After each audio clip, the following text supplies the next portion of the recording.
Lepo pozdravljeni, res smo veseli, da ste se udeležili te okrogle mize, ker smo slišali, da bo zanimiva.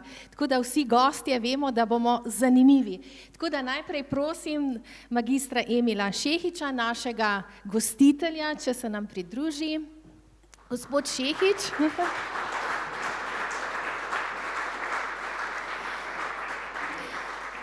Je pravzaprav pionir tega področja, proizvajalčeve razširjene odgovornosti na področju e-odpadkov, se pravi vse, kar je za vedeti, veste vi, tako da ste izvor informacij in tudi izkušenj zadnjih 20 let, pa ne samo izkušenj, ampak tudi vizionar prihodnosti. Videli smo že na začetku veliko fotografij z področja ozaveščanja, mednarodnih projektov, kaj ste vse dali skozi in bomo prav veseli vašega deljenja teh izkušenj, tako da izvolite. Z nami je magistrica Tanja Bogataj, ona je Tanja Bolte, se oproščam, ona je prva dama okoljskega direktorata, generalna direktorica Ministrstva za okolje, podnebje in energijo. Izvolite. Z nami je dr. Aleš Mihelič iz podjetja Gorenje in je vodja odprtih inovacij. V imenu zavezancev bo z nami delil številne izkušnje. Zelo pomemben deležnik je direktor Zbornice komunalnega gospodarstva, gospod Sebastijan Zupanc, izvolite.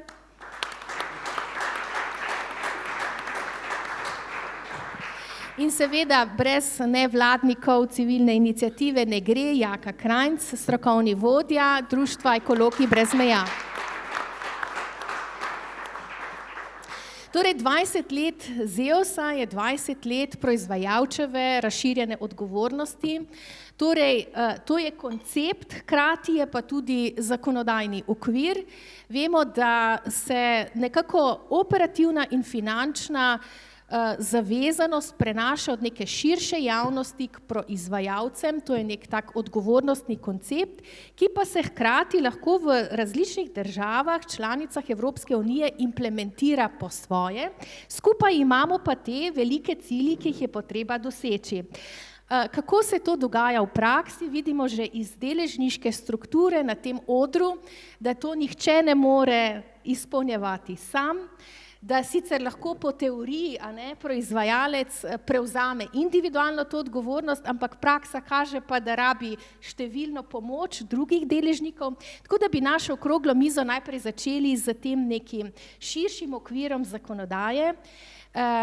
Kljub temu, da je proizvajalčeva razširjena odgovornost, torej koncept za številne odpadke, se bomo danes osredotočali na odpadno električno elektronsko opremo, na baterije, akumulatorje. To bo naš fokus, se bomo pa verjetno dotaknili tudi morda, kje se pa stikamo še s kakšnimi drugimi področji. Tako da bi prosila vas, gospa Tanja, če bi nam povedali, kje smo uspešni, a ne? 20 let smo zagotovo nekaj zgradili, sistem deluje, na tem področju je 5 izvajalcev oziroma organizacij PRO. Lahko rečemo, da se je ozaveščanje v zadnjem času ali pa ta nekako zavest tega bistveno povečala, glede na to, kak je bilo pred 20 leti. Če pa pogledamo cilje, ki bi jih morali doseči, 65% ločenega zbiranja, pa smo tam pod 30 trenutno, pa vidimo, da imamo še kakšne izzive. Tako da bi prosila en vaš pogled, zakaj nismo še tam, kjer bi želeli biti in kje menite, da smo dobro zastavili zakonodajo, kje bi jo pa veljalo morda popraviti. Najprej najlepša hvala za vprašanje, hvala tudi seveda za povabilo na to okroglo mizo in na praznovanje 20. letnice, tako da iskrene čestitke v mojem imenu in v imenu Ministrstva za okolje, podnebje in energijo. Ja, res je, da Slovenija ne dosega predpisanih ciljev, kot ste že omenila. Res je, da zberemo premalo, da nismo edini, kar seveda se s tem ne moremo nekako, da 2 države v bistvu so tisti, ki dosegata cilje, mi smo med tistimi, ki pač ne. Je pa treba pogledati, kaj pa so bile mogoče tiste izboljšave, ki pa so pripomogle k temu, da zberemo vseeno to, ali pa kar smo uspeli ozavestiti vse druge deležnike ali pa ljudi, prebivalce Slovenije, če hočemo, tudi glede odpadne električne elektronske opreme. V tem sistemu smo definitivno prispeval k uveljavitvi nekega posebnega vedenjskega vzorca, glede tega, kako se zbira, pač infrastrukturo smo vzpostavili, ne, to so seveda, se mi zdi, zelo pomembna dejstva oziroma pomembne izkušnje, ki smo jih v vseh teh letih, seveda s pomočjo ZEUS-a in tudi drugih organizacij uspeli vzpostaviti in seveda tudi s to infrastrukturo in s temi izobraževalnimi, ozaveščevalnimi akcijami, ki so ključne, smo seveda uspeli priti do tega cilja, kot ga imamo nekje po 30%, seveda pa nam še manjka tisto, kar smo si kot eden od ciljev, bom rekla, zadali, tako kot druge države, tudi država Slovenija, in katerem pač moramo strmeti in ga tudi na koncu izpolnjevati. Lahko rečem, da ob vzpostavitvi ločenega ravnanja z električno in elektronsko opremo na podlagi načela PRO, tukaj imam pač en podatek, zato ga tudi berem, so se pa količine od leta 2005 kljub vsemu povečale, ne? In ne vem, okoli 2000 ton letno do 15.500 ton letno zberemo, oziroma se je nekako zbralo 7,5 ton, v bistvu smo zbrali. Seveda hočem povedati to, da se je podatek, kljub temu, da smo zbrali leta 2005 veliko več kot, ne, s temi izobraževalnimi akcijami, z live projekti, konec koncev smo pač pripomogli k temu, da pač prebivalci znamo ločevati, kljub temu pa pač je verjetno še premalo oziroma moramo še nekaj na tem področju narediti skupaj, seveda z nami zakonodajo. Se pravi, to ozaveščanje ocenjujete kot nekaj, kar je skozi leta rastlo. V čem pa menite, da morda ne dosegamo teh ciljev? Menite, da so to nerealni cilji? Kaj bi bilo treba narediti? Je možno jih dosegati v okviru te zakonodaje? Mislim, zdaj v okviru to smo se pač, bom rekla, nekako zakonodajni okviri so jasni in tudi mi kot država članica smo seveda imeli določene pripombe, ampak ja, nekako k temu moramo strmeti, ne. Jasno je tudi, da v celi Evropski uniji se nekako zbere dosti manj električne elektronske opreme, kot je bilo predvideno, kakšni so bili cilji, tako da pač definitivno bo morala Evropa narediti tudi na spremembi zakonodaje, nekaj tudi glede fotovoltaičnih panelov in tako naprej, ne. A menite, da bi bilo uspešneje, če ne bi imeli 5 družb, da bi bil monosistem? Vsi veste, da v sistemu, mislim, da pač ZVO2 je pač vzpostavil sistem monosistema, če lahko rečemo, oziroma ene organizacije. Seveda čakamo na odločitev sodišča, ki upamo, da bo čim prej. Mislim, Evropsko sodišče je podalo neke odgovore na vprašanja, smernice, karkoli že. Mislim, težko rečem, da bi bilo to edina rešitev, je pa seveda to po mnenju Ministrstva za okolje, podnebje in energije ena od rešitev in pa brez vertikalnega povezovanja. To se nam zdijo neke ključne sistemske rešitve, ki bi pripomogle k temu, da bi dejansko bila verjetno tudi ta zgodba oziroma cilji boljši. Kaj pa v bistvu to, ko marsikdo opozarja, da je kar precej teh freeriderjev, se pravi, nek podatek sem zasledila, da bi jih naj bilo morda celo 20% zavezancev, ki so zavezani po sistemu, pa se sami tako ne obnašajo. Kakšen je tu odnos med vami, med FURS-om, med inšpektoratom? Zakaj se teh sistemskih stvari ne zaokroži, informatizacija družbe zdaj takšna, da bi do teh podatkov konec koncev lahko prišli? In tisti, ki plačujejo, se jim zdi, da pravzaprav sistem ni čist fair. Kaj vi odgovarjate? Mislim, zagotovo je to en velik ali pa pomemben vidik, bom rekla, v vsej tej zgodbi. Praviloma pri vseh uveljavljenih sistemih razširjene proizvajalčeve odgovornosti v Sloveniji je manjše število, nekje okrog 10 največjih zavezancev, ki dajo na trg znaten del proizvodov. To je pač v vseh sistemih, bom rekla, ki imajo proizvajalčeve razširjene odgovornosti, ne samo v električni in elektronski opremi. Dejstvo je, da se povsod dogaja, ne? To je pač povezano in z migracijami, in z turizmom, in z vsemi, mislim, in z delom, oziroma z delom, z pošiljanjem podatkov preko spleta, spletna prodaja, ne? To so vse zadeve, ki pač, bom rekla, so vključene v to zgodbo in temu se verjetno ne moremo izogniti, kajti tudi se skupaj cel koncept nakupovanja, no, se pač gre v to smer, če hočemo tako, pač naše obnašanje, vse skupaj, tako da jaz mislim, da pač je potrebno preprečevati to z sistemskimi rešitvami, to je sigurno eden od ključnih stvari in sicer prenos obveznosti na pooblaščenega zastopnika, to že imamo pač vzpostavljeno pri električni elektronski opremi in pa vzajemna vzpostavitev sistemov za identifikacijo in sankcioniranje pač freeriderjev med državami. Lahko pa rečemo kljub vsemu, da je bilo tudi kar nekaj aktivnosti med inšpektoratom, med FURS-om in pa med ministrstvom izpostavljenih, kar nekaj je bilo pač odločb, ureditvenih odločb, opozorili izdanih, ne bom zdaj brala številke, tako da pač tukaj ne moramo reči, da smo neuspešni. Tako da kar nekaj teh ključnih aktivnosti ali pa skupnih akcij je bilo narejenih in vsako leto pač poskušamo tudi na inšpektorat dati v letni program inšpekcijskih pregledov, tudi pregled glede elektronske opreme, tako da mislim, da tudi tukaj pač nekako Kasneje seveda se bodo še ostali razpravljavci priključili, kaj vi ostali predlagate, da bi se ta krog malo boljše zaprl, da bi bilo teh prostih strelcev manj. Morda ta uvodni del zaključiva z vašim razmišljanjem. Evropska unija torej pripravlja nov paket za krožno gospodarstvo.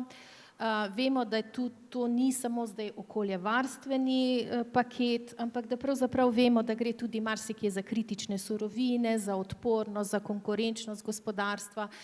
Kje vidite, da je v bistvu izziv Slovenije, da bi postala na tem področju lahko še konkurenčnejša, šampion, seveda z vašega zakonodajnega zornega kota? Mislim, tako kot ste rekla, je pač akt o krožnem gospodarstvu širši koncept, ni samo področje odpadkov, je širši koncept in to je pač tudi na področju ministrstva, bomo rekli pa delovanja vseh ministrskih resorjev, če hočete, večje povezane z več medsebojnega sodelovanja, tukaj terja od nas. In tukaj nek drugačen pristop, kajti celoten življenjski cikel proizvoda pač zajeti in pač je treba drugačen koncept vzpostaviti, kot smo ga imeli do zdaj vzpostavljenega. Temu seveda sledi Evropa z vsemi temi zadnjimi, bom rekla, akti, ki temu sledijo, se pravi celotnemu življenjskemu toku. In to je pač en sistem, ki ga pač, bom rekla, tudi mi nekako moramo, mislim pač ne uveljaviti, ampak moramo v bistvu temu slediti in seveda se trudimo, tako da z drugimi ministrstvi nekako poskušamo sodelovati in skupaj pripravljati podzakonske akte in so zakonodajo, ki temu sledi.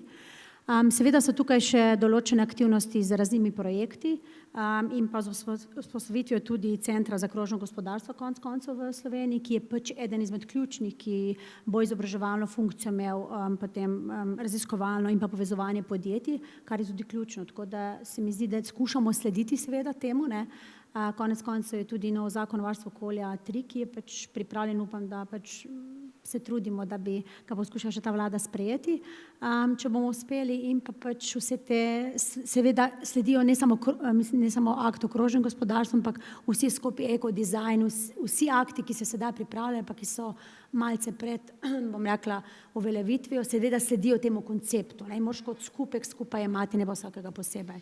Če pogledate torej ta sistem, do koder smo prišli, se je gradil 20 let. Kako menite, koliko časa potrebujemo, da bi se sistem tako preoblikoval v smeri te filozofije krožnosti, konkurenčnosti, odpornosti? Smo lahko hitrejši, kot smo bili do zdaj? Kako ste vi motivirani na ministrstvu, strokovno ekipirani? Mislim, priznam, da je to izziv za vse nas, tako na ministrstvih, ker je pač nek drugačen koncept potrebno pogledati, se malo drugače pač, ne vem, bo rekla, drugače razmišljati. Seveda pa tudi prebivalca konec koncev, oziroma vsi deležniki, ki sodelujemo v teh aktivnostih, pač moramo malce drugače si koncept zastaviti, da lahko ga uspešno pripeljemo do konca. Seveda smo motivirani, kajti konec koncev mora država kot takšna, bom rekla, temu slediti, cilje dosegati, vsi skupaj. In tukaj pač je skupna aktivnost vseh nas, ne samo države pa ministrstva, ampak vseh ministrstv, vseh deležnikov, ki sodelujemo tukaj oziroma ki sedimo tukaj. Lahko malo povrtam še, a se boste kaj reorganizirali, doekipirali, delali medsektorske stvari, nek knowledge hub, se pravi, kaj se bo zgodilo, ker brez dodatnih resursov, dodatne organizacije najbrž ne bo nekih hitrih rezultatov. Mislim, glede dodatnih resursov, imam tukaj dogovora, glede pač medsektorskih povezovanj med ministrstvi, mislim, da že zdaj poskušamo mislim, po cele da v čim večji meri sodelovati. Seveda bi lahko glede na vse te akte in nov pristop, bom rekla, bi bilo seveda tudi neka reorganizacija, kajti smo nekako nametani na različnih ministrstvih in je mogoče sodelovanje nekoliko teže, kot če bi delovali znotraj enega, ampak to je pač verjetno in za naslednjo vlado in za naslednjo. Lahko damo pa pobudo, a ne? Seveda. Ok, super. Doktor Aleš Mihelič, k vam se obračamo, se pravi proizvajalčeva razširjena odgovornost, predvsem ste tu vi, seveda gre za zakonodajni okvir, ampak v Gorenju ste na tem področju že marsikaj naredili, se pravi, vi se zavedate, da gre seveda za okoljevarstveni izziv, pa širše kot to. Nam morda poveste, v kakšni fazi ste vi že krožnega preoblikovanja in potem, če nadaljujete, kje pa tu vidite to PRO organizacijo kot vaš suport? Hvala za besedo. Gorenje res precej aktivnosti dela na tem področju, bolj kot na to proizvajalčevo razširjenost odgovornost smo usmerjeni v ekološkost naših aparatov in delamo v večji smeri tako na strani proizvodnje in na strani uporabe in pol tudi na koncu življenja, ker vemo, da vsi ti faktori precej vplivajo na to, kaj dejansko pol rata.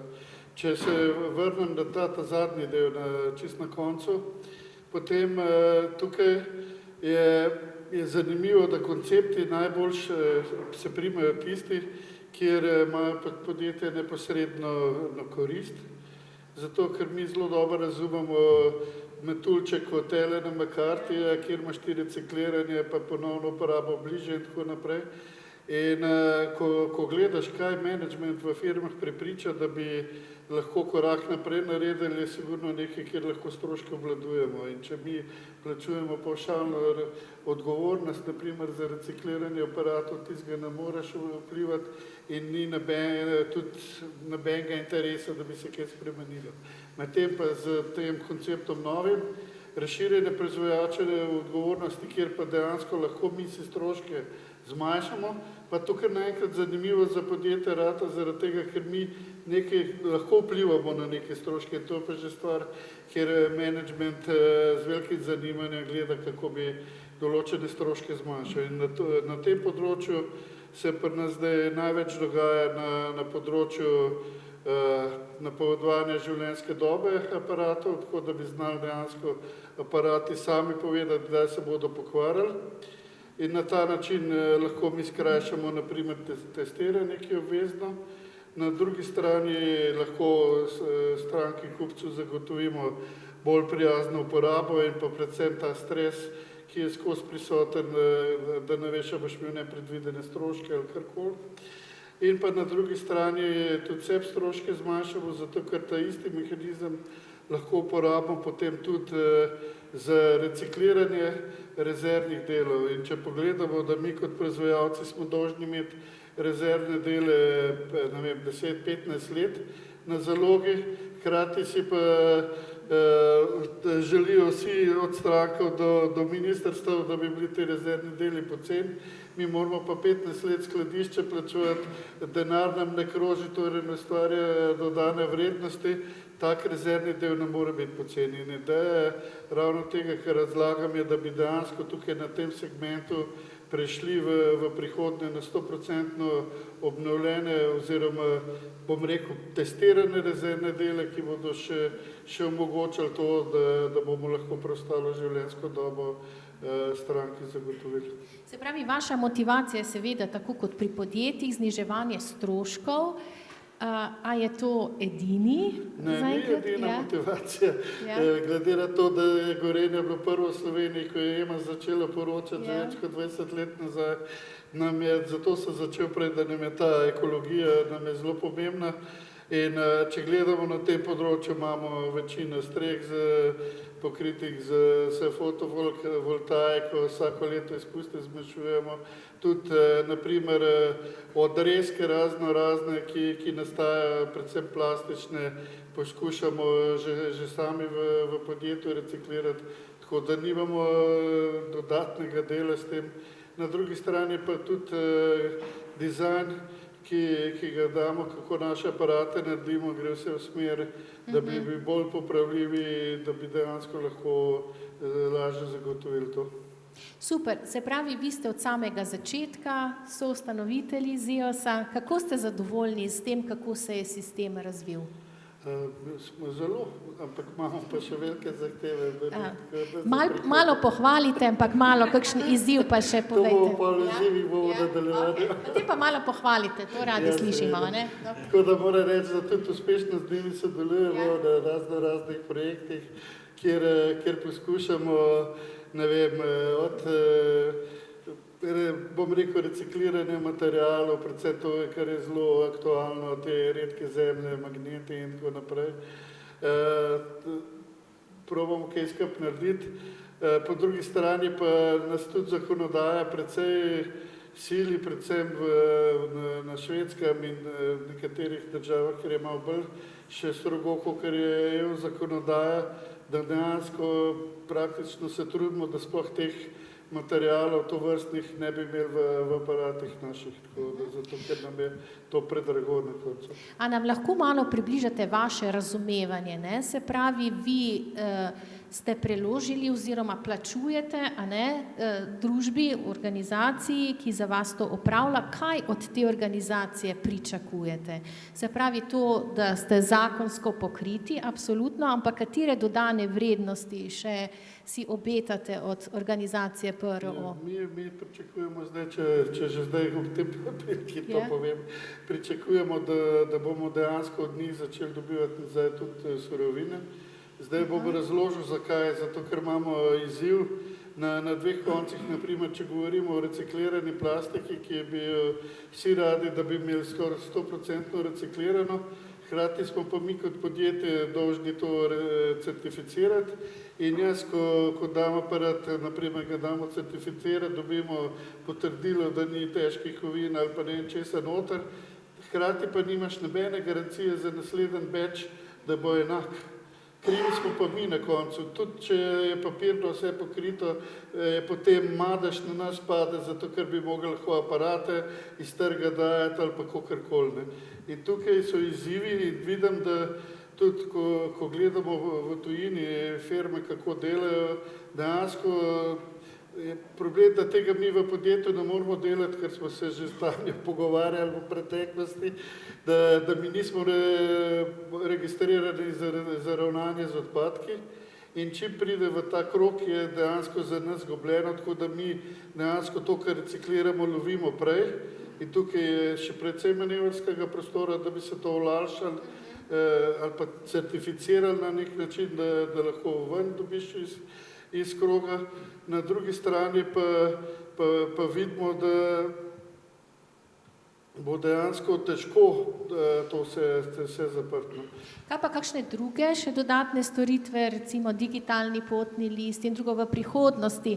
Kaj bi bil en tak celostni pristop organizacije PRO, ki bi vam omogočala večjo konkurenčnost? Digitalni potni list Gorenje je precej intenzivno dela, na njem smo imeli tudi 2 evropska projekta, tako da zdaj že, mislim, da skoraj 8 let delamo na teh temah. Imamo tudi, bom rekel, za večino kategorij digitalne potne liste narejene, pri čemer moram reči, da je precej težavno to zbiranje, zaradi tega, ker dejansko dobavitelji niso zavezani k temu, da nam komponente dajo, da nam dajo izvir komponent.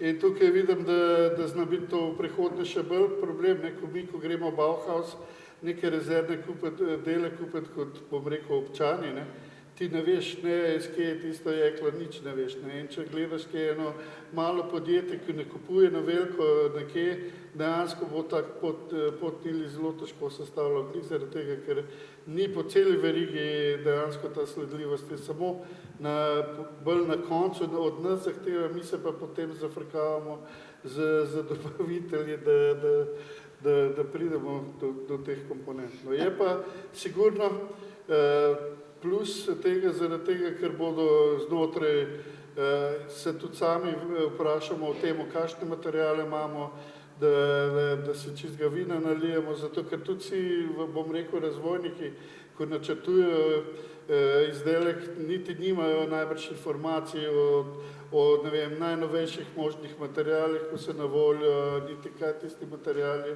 čisto vsebujejo, ampak to pol, ko nek, bom rekel, tak rentgenski pogled čez cel aparat narediš, pol dejansko vidiš do teh podatkov. Na drugi strani pa je tudi zanimivo to, da bodo navodila za popravljanje zraven, kar bo omogočilo to, kar vidimo, da je težava, da je vedno manj specializiranih serviserjev in da bodo mogli, bom rekel, neki tehnično izobraženi, ki pa niso dejansko specializirani ali pa trenirani za določene aparate, lahko potem tudi neko demontažo komponent delali ali pa mogoče popravili.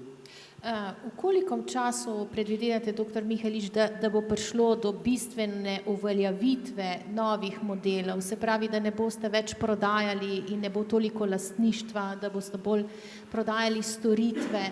Bomo rabili za to 20 let? Menite, da bo to hitreje? Težko vprašanje. Mi smo v Gorenju že tudi nekaj projektov probali na temu storitvenih poslovnih modelov krožnih, tudi dokazovali, da je dejansko tako življenje lahko celo profitabilno, da sploh iz vidika ekologije, če gledaš, naprimer za en blok z 20 stanovanji, lahko z 4 aparati z lahkoto cel blok shendlaš, jih ne rabiš, ne vem, 2x20-40. Tako da, ko vidiš, kakšen neko impact že neka taka skupna uporaba lahko naredi, je kar naenkrat to zanimivo rata. Hkrati je pa motivacija za nas, tudi kot proizvajalce, da delaš v smeri bolj kvalitetnih aparatov, zato ker takih, ki se ne kvarijo, zato ker potem nam servis ni prihodek, ampak nam je strošek, in po tiste, kar sem prej rekel, stroške se manjša.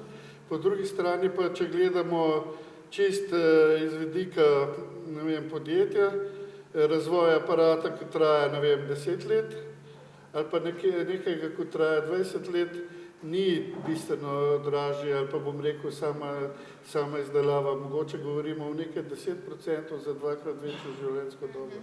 Super, hvala lepa. Se pravi, te spremembe so kompleksne, niso enoznačne. Gospod Šehič, torej 20 let smo gradili ta sistem. Na kaj ste predvsem ponosni? Kaj je tisto, kaj ste naredili? Se pravi, koliko količin, koliko odpadkov ste rešili? Ja, hvala za besedo, dober dan. 20 let je kar dolga doba za en tak proces. Zdaj, na začetku se spomnim, da je to bila skoraj misija nemogoča.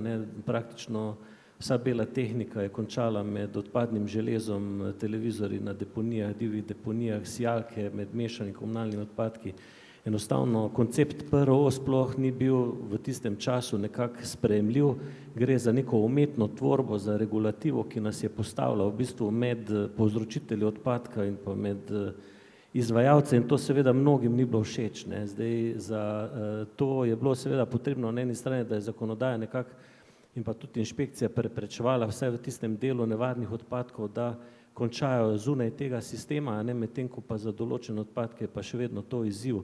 Da bom rekel, v teh 20 letih nekako smo lahko najbolj ponosni na to, da smo spreminjali navade v celotnem sistemu, po celotni mreži, se pravi od potrošnika na eni strani do samih izvajalcev, da na nek način se vključujejo v te sisteme in pripomorejo, da so učinkoviti.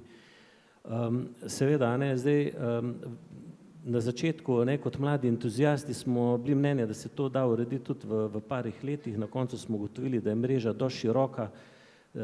Že samo, izvajalci javne službe, komunalna podjetja imajo preko 200 zbirnih centrov, in tam se ljudje menjujejo, vedno je bilo potrebno, bom rekel, v kontaktu z njimi zagotavljati ustrezne standarde do samih izvajalcev, bom rekel, teh storitev, ki nekako so prepoznavali in še vedno nekateri te odpadke samo z vidika vrednosti, ne pa toliko, bom rekel, z vidika ostalih dodanih vrednosti v okolju.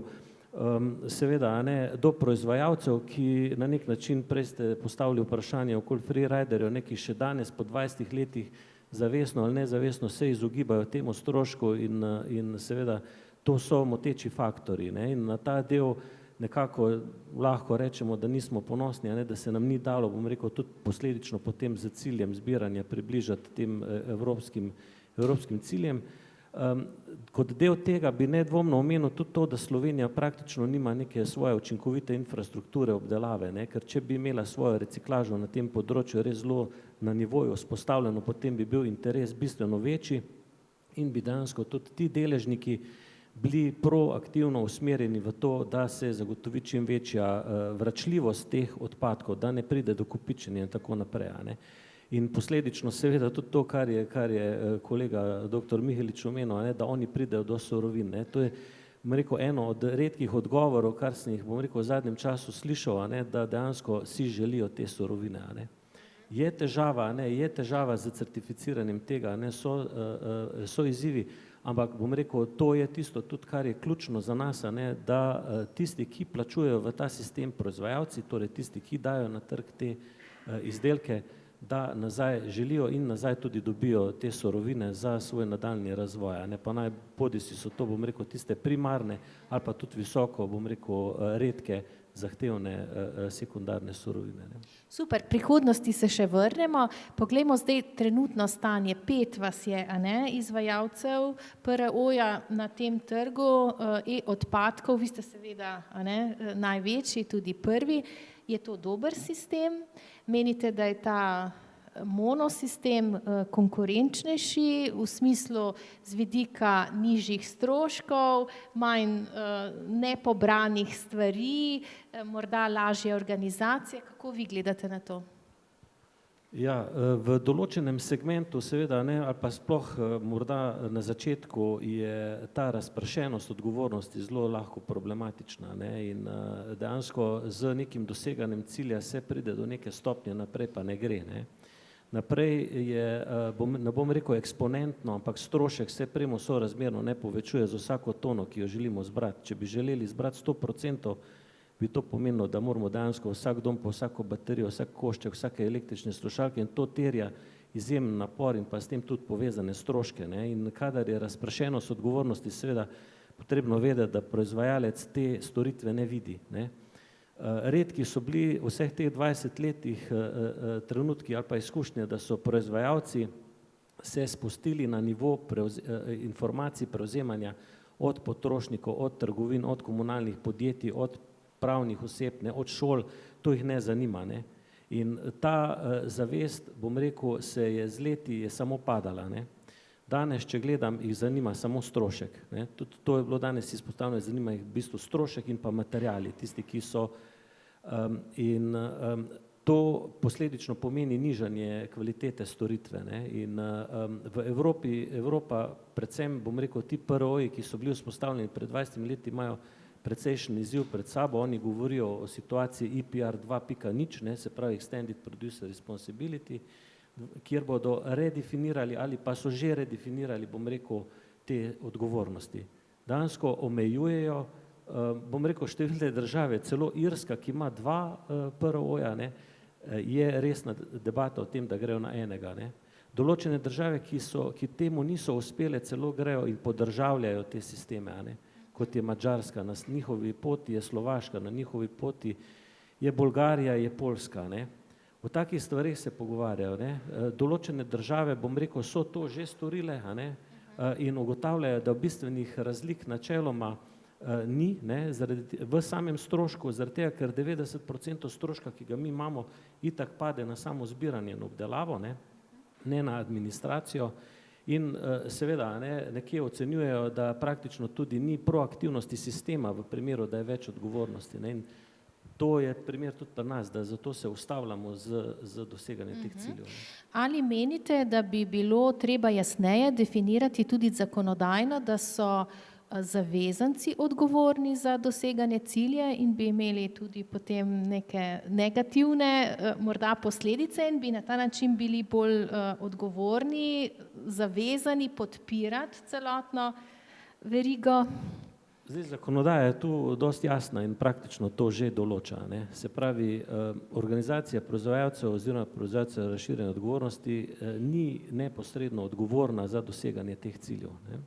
Vsa sloni na proizvajalcih. Proizvajalci so tisti.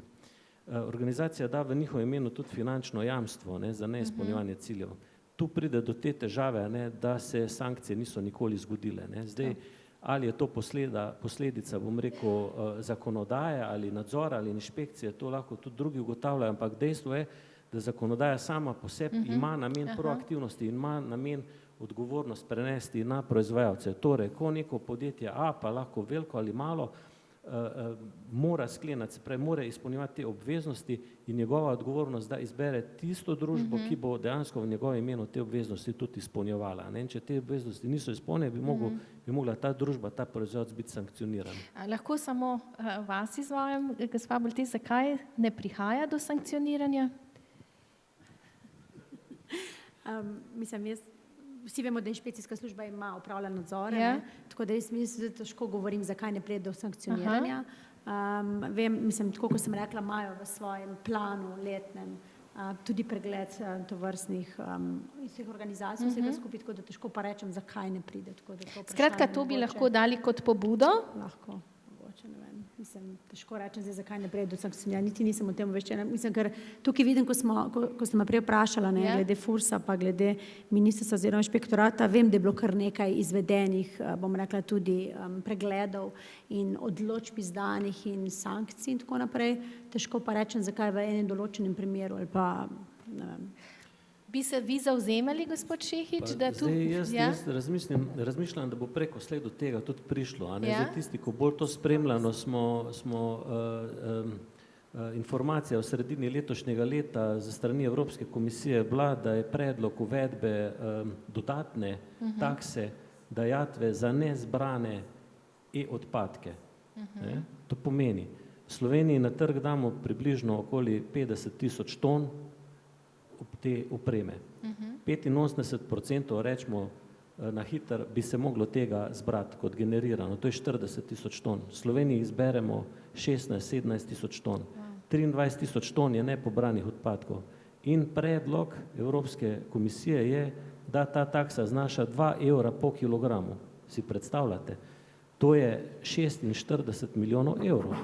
Če ni odgovornost prenešena na proizvajalce oziroma na organizacije PRO, bo plačeval to država iz budžeta, iz proračuna. Gospod Mihelič je čist razveseljen. In jaz upam, da takrat bo prišlo, bom rekel, do te diskusije, kdo to plačuje, zakaj plačujejo vsi državljani iz proračuna 640 milijonov, denar ne bo ostal v Sloveniji, ampak bo šel v Bruselj, v proračun EU. Aha. Lahko hitro vaša? To sem se hotel oglasiti. V združenju proizvajalcev bele tehnike Applja se kar precej o tem pogovarjajo in je dejansko precej velik strah, zato ker to, kar je Emil govoril, da bo iz proračuna plačali, je zelo velika verjetnost, ker se vsi stroški prenašajo na tistega, ki jih ustvarja. To so pa podjetja. In mi načelno nimamo nič s tem, kaj stranka na koncu življenjske dobe naredi. In tukaj je lahko velik problem. Zato bi bilo najbrž treba razmišljati o sistemu, kako ljudi stimulirati, da bodo dejansko videli korist tega, da navržejo stran ali pa da prinesejo nazaj, ne pa v mešane odpadke vržejo. Se pravi, to je sistem najema storitev. Niti ni nujno. Jaz se spomnim eno leto, malo ko se tlele sedel, pa se razmišljal, jaz sem Ljubljančan in eno leto, ne vem, nismo je mestna občina napisala, ker smo pa zdaj toliko tega naredili. En mesec, zadnji mesec v letu nismo računa za odvoz odpadkov plačali. To ti je, meni kot uporabniku je povedal, da to, kar delaš, da jaz recikliram to, da ne vržem vse skupaj v eno koš, je nekaj, kar je pomembno.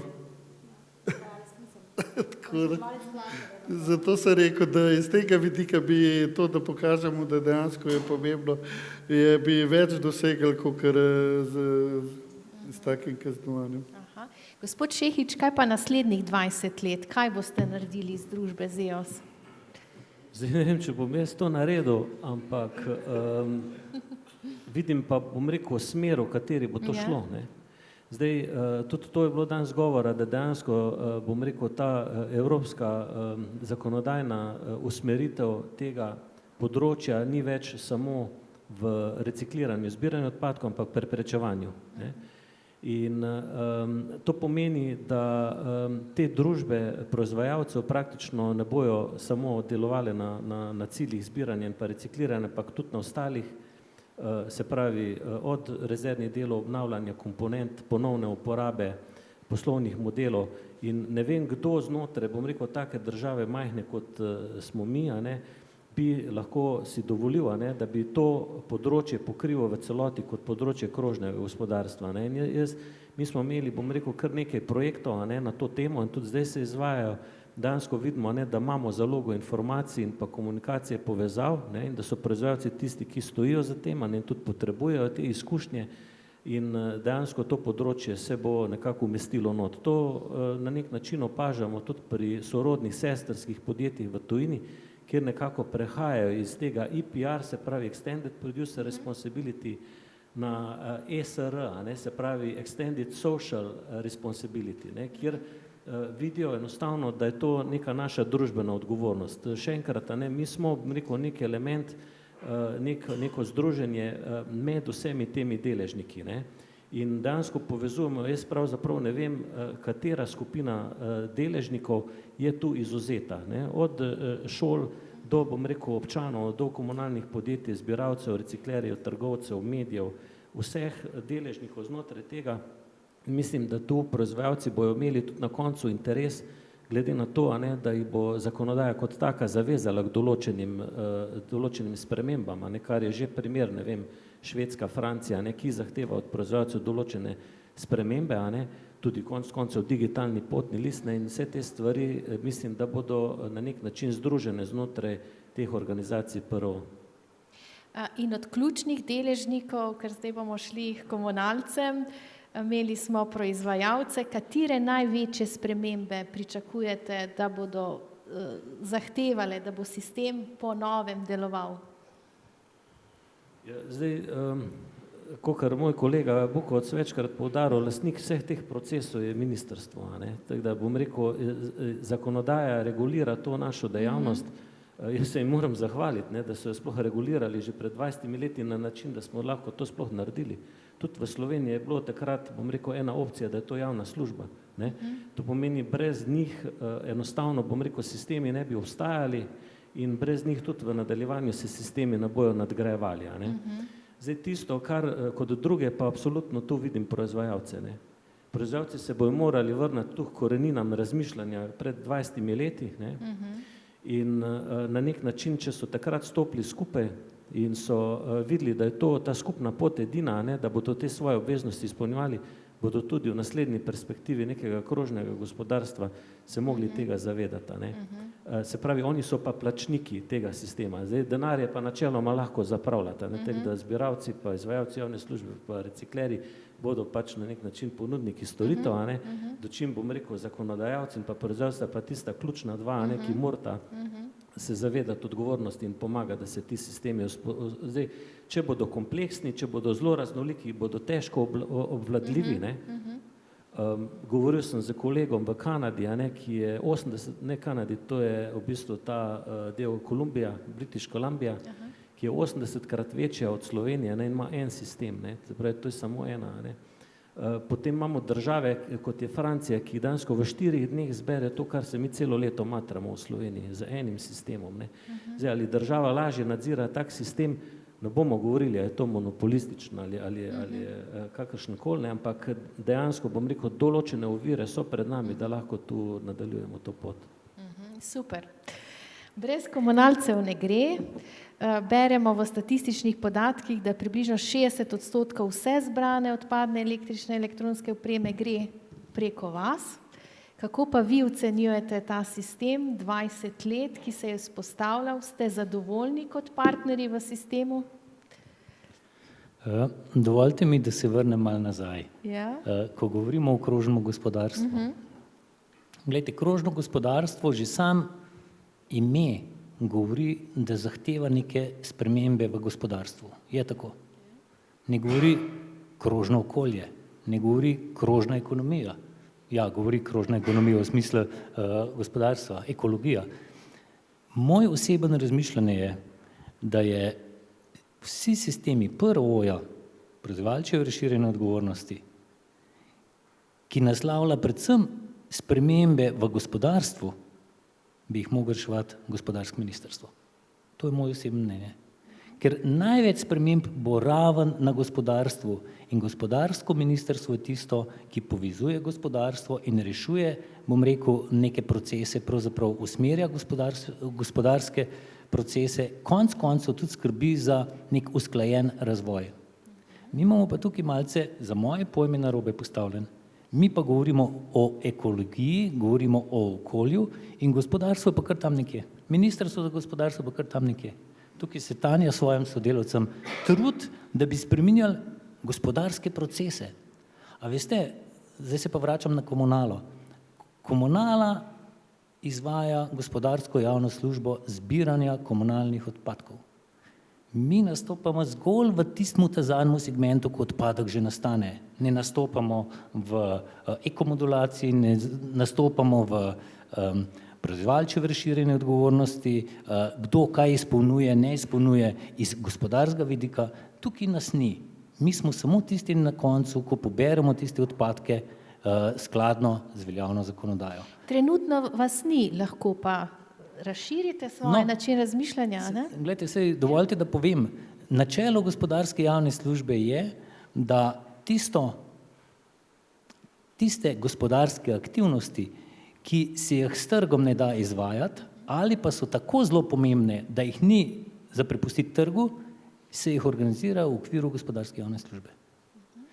Torej, če se prepozna, da so ti segmenti taki, da jih pač gospodarstvo ne mora peljati, potem bo država pač mogla nekaj narediti.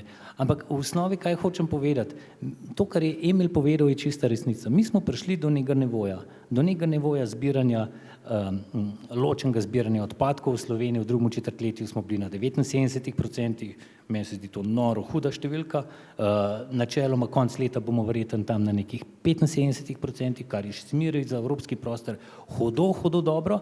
To se pravi, v tem segmentu smo prišli do neke točke. Kako naprej?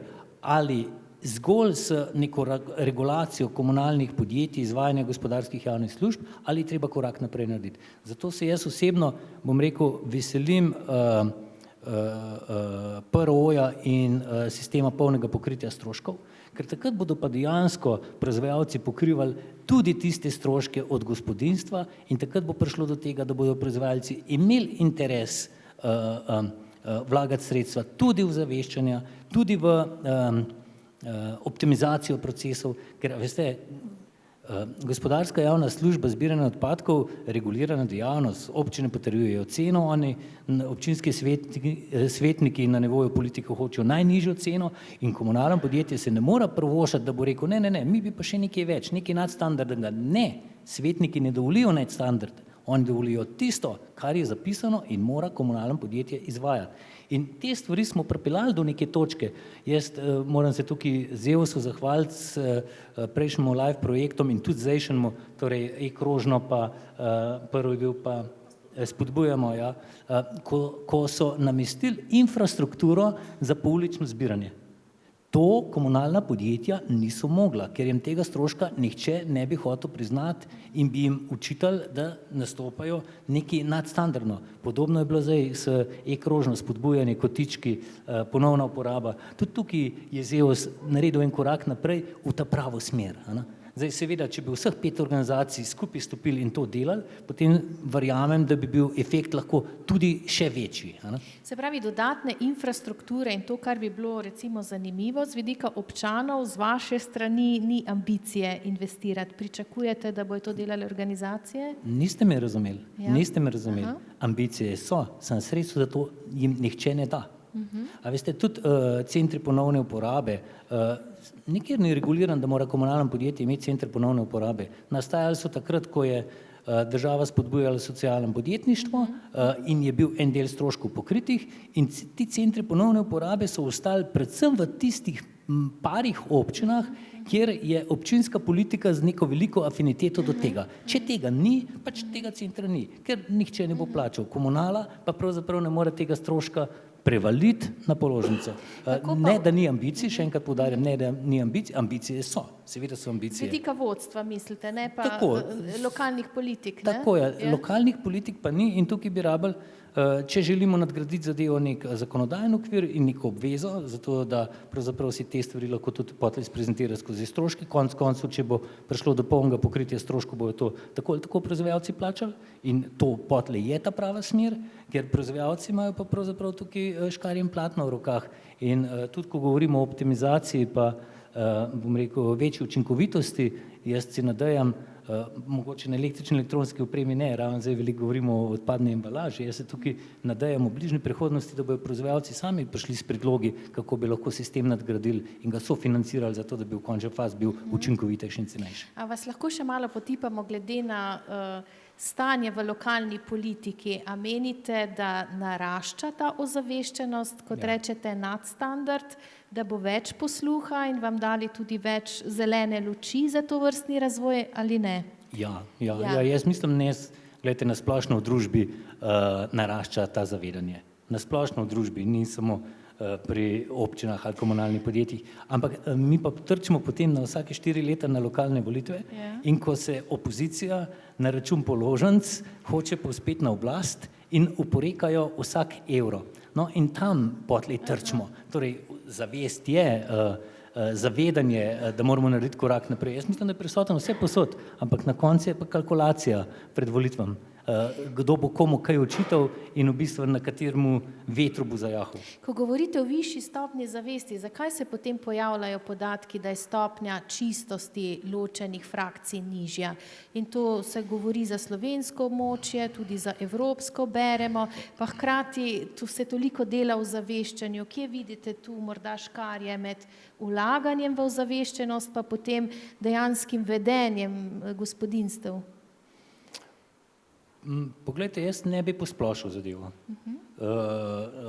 Določeni odpadki se zelo čisti izberejo. Lahko date primer? Ne vem, dajmo reči, ko govorimo o odpadni embalaži, govorimo o steklu, govorimo o papirju, to so relativno čiste frakcije. Medtem ko mešana odpadna embalaža je pa problematična. Če obrnemo čas malce nazaj in se spomnimo tistih velikih kupov odpadne embalaže in kako so ljudje po televiziji gledali, kako so to embalažo skupaj s ščurki, z glodavci zmleli in skurali, seveda to ni stimulativno vplivalo na njih, da bi se kaj trudili in izboljšvali, bom rekel, svoje ravnanje, da bi bolj čiste frakcije izbrali. In jaz mislim, da ljudje so pripravljeni vložiti nek trud, če vidijo na drug stran nek cilj, zakaj da to delajo in da se tudi nekaj zgodi iz tega.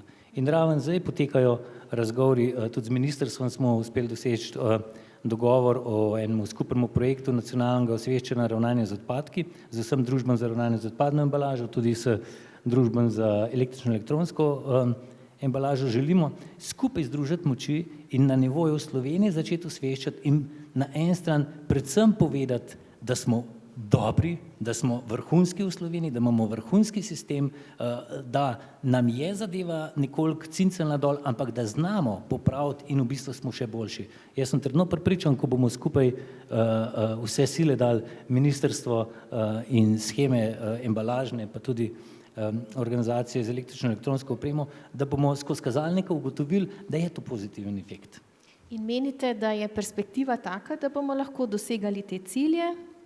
Se pravi, od 30 do 65? Poglejte, stremeti k temu moramo. Zdaj, če se naslonim na tisti podatek, da preko 75% ločeno zberemo odpadkov, to se pravi, načeloma je treba nasloviti posamezne probleme.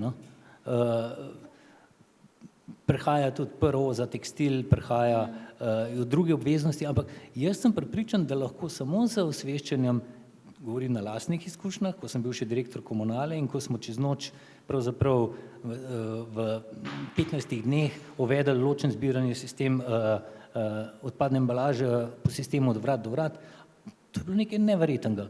Kako smo v kratkem času vrhunske frakcije dobili s angažiranostjo dveh sodelavk in mene, ki sva hodila po hišnih svetih, po krajevnih skupnostih, po osnovnih šolah in tako naprej. Jaz mislim, da ljudje so načeloma, veste, niso patski načeloma ljudje v osnovi. Dobro razmišljajo in ta okoljska zavest je prisotna, ampak treba jim je jasno dati infrastrukturo, treba jim je dati jasno informacijo, kaj je cilj, zakaj in na koncu tudi povedati, kaj smo dosegali. Če jim tega ne povemo, potem motivacija začne sicer počasi, ampak vendarle upadati. Hvala lepa. Dali ste super iztočnico, ko govorimo o tej ozaveščenosti, o tej klimi gospodinjstev. Kaj vi opažate, nevladniki, civilna iniciativa? Se dviguje? Podobno bi ocenil situacijo, da ozaveščenost vedno raste, ampak seveda to ni tako, kot če zgradimo eno tovarno. Ozaveščenost pada, je treba obnavljati znanja, dopolnjevati, je treba sistematično na tem delati, tudi priseljujejo se novi ljudje, rojevajo se novi ljudje, ki morajo biti izpostavljeni tem vsebinam in s časoma, ko smo tudi vedno boljši v tem procesu bolj krožnega gospodarstva, se tudi naš standard viša v smislu, kaj je pričakovano neko obnašanje ali pa drugo ravnanje. To pomeni, da tega dela nikoli ne bo zmanjkalo. To mora biti res sistematično, kot je ta iniciativa, neprestano in seveda, če je podatkovno podprto, da spremljamo dejanske učinke, lahko še toliko boljšem. Kje pa menite, da imamo največ rezerve v Sloveniji, na katerem delu sistema, ko gledate malo od zunaj na vse te deležnike? Mislim, z vidika sistema razširjene odgovornosti je seveda, imamo polno enih pripomb, ampak veliko tega se ureja v resnici na evropski ravni, ne? Tako da tudi tam pričakujemo z novim paketom naslednje leto precej enih sprememb. Omenjen je bil tekstil, kjer se tudi recimo ena od ključnih težav, ki mi prepoznavamo, da čeprav imamo zdaj full cost sistem, je še vedno pokrivanje stroškov ravnanja z odpadki, ne? Torej imajo mnogi odpor proti temu, da bi podpirali popravila, ponovno uporabo, pripravo na ponovno uporabo, vse te zadeve, ki so višje v hierarhiji, ko se še z izdelkom ukvarjaš. Tako da pričakujemo, da se bo to spremenilo in se bo tudi na ta način odprlo precej enih vrat, precej enega napredka. Tudi kar se tiče tega, imamo 5 schema, imamo eno, mislim, da smo več kot 10 let skupaj ravno z ZEOS-om, pa pravno fakulteto delali na tako študijo in zaključek je bil ravno to, da rabimo ali eno organizacijo ali pa eno zelo odlično klerinsko hišo, ki bo koordinirala vse skupaj. In mislim, da smo skozi vse potencialne oblike ureditve šli skozi razne predloge Zakona o varstvu okolja, večina jih je propadlo vmes, tako da mi smo zelo zadovoljni s tem, kar je zdaj končalo v ZVO2. Seveda pa pričakujemo ZVO3, ZVO3A, ZVO4, karkoli na koncu bo, ker čakamo še odločitev sodišča in podobno. Kje pa vidite svojo vlogo? Kako lahko vi pomagate pri tem, da se sistem nekako še bolj vzpostavlja in predvsem to, kar pogosto v javnosti tudi izpostavljate, ne toliko fokus na odpadkih, ampak na virih? Ja, kot nevladna organizacija vedno poskušamo polniti vrzeli, kjer jih opažamo. Tako da, na primer, ozaveščanja o elektronskih odpadkih in podobno v resnici ne vidimo take potrebe o tem, ker ZEOS dobro dela skozi te projekte, kot za razliko, na primer, od embalaže, od pa kakšnega drugega osnovnega tokova. Tako da mi se osredotočamo delno na učinkovito rabo, pa smo začeli tudi o teh digitalnih odpadkih govoriti, delno pa samo na to dostopnost informacij.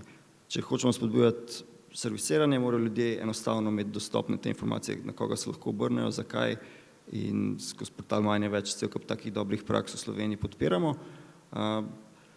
Ampak ja, nevladne organizacije smo zelo različne, ene se prepoznajo nižje, višje v temu hierarhiji ravnanja z odpadke, ne vem, če pomislim na Duh časa, ki upcyclajo računalnike ali pa ne vem, nekoga, ki se ukvarja mogoče z res bolj vrednostno dobavno verigo, z rudniki in podobno. Mislim, na evropski ravni imamo res zelo pester ekosistem, v Sloveniji mogoče manj, ampak ja, mi smo delno tudi tukaj tudi kot, ne samo kot neko mašilo, ki zapolni luknje, ampak kot povezovalci, delno kot nadzor dodaten, kot novinari.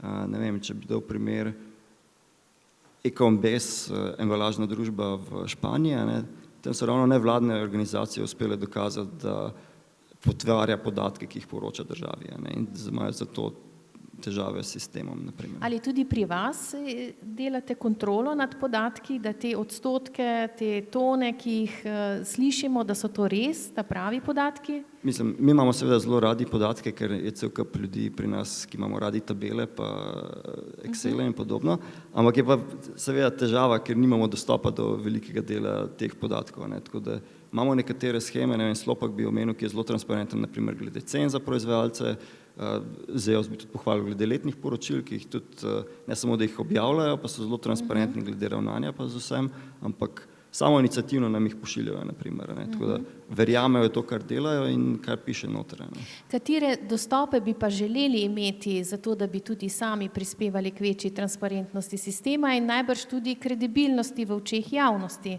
Mislim, to je po svoje bolj povezano z samo zasnovo, kako organizacije so organizirane, torej kakšne varovalke so v zakonodaji. Ne vem, če pomislim na francoski ravni, imajo vse te sheme en tak nadzorni deležniški odbor, kjer sproti rešujejo težave. Naprimer, spet sicer primer za embalažo, ampak je ena mlekarna začela dajati na trg embalažo, ki je bila belo pobarvana, ne več prosojna, zato da je mleko bolj belo izgledalo kot proizvoda, ne? Ampak reciklerjem je to delalo precej težav, ker pač so dodatki v plastiki drugi in mi je kemijo čisto spremenilo. In to je bil zelo hiter proces, da so lahko to odpravili in so se vrnili nazaj na povrat. Tako da sploh ni toliko pomembno, kaj imamo mi kot ekolog brez meja dostop, ampak je to, da podatki sploh so na voljo, ne da ne vemo, koliko spet embalaže, ampak ne vem, koliko piksem damo na trgu vsako leto, koliko je potem odpadkov iz tega, da ne vem, je težko dobiti dostop do podatkov sortirnih analiz, razen od posameznih komunal pa občin.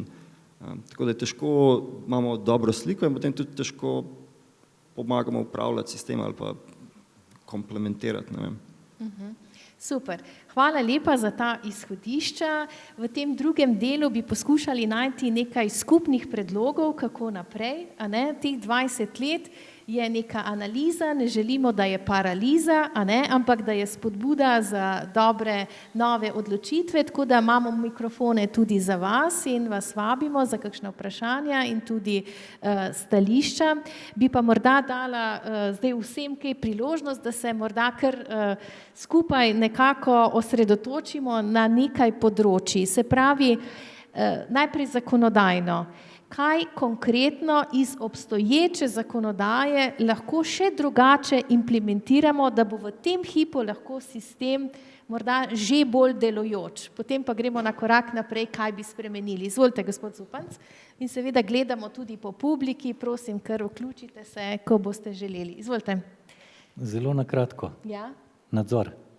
Nadzor. Poglejte, zakonodaja, pravzaprav naša zakonodaja ni tako zelo slaba, kot jo želimo prikazati in včasih smo hudi, ja se nam to zakonodaja ne dovoljuje. Ne. Zakonodaja je kar, bom rekel, dosti dobro postavljena, ampak nadzora pa primanjkuje. In tudi odzivi, bom rekel, nadzornih inštitucij so prepočasni in da tukaj dopuščajo, da enostavno en izmed deležnikov, ne bom nič imenoval, da nekdo od deležnikov ne izpolnjuje svoje obveznosti in da so inštitucije obveščene o tem, da ne izpolnjuje, pa se nič ne zgodi, medtem ko drugi deležniki morda na istem materialnem toku pa izpolnjujejo svoje obveznosti in jih ta prvi deležnik, ki jih ne izpolnjuje, zaradi tega konkurenčno prehiteva. A veste, to ni v redu.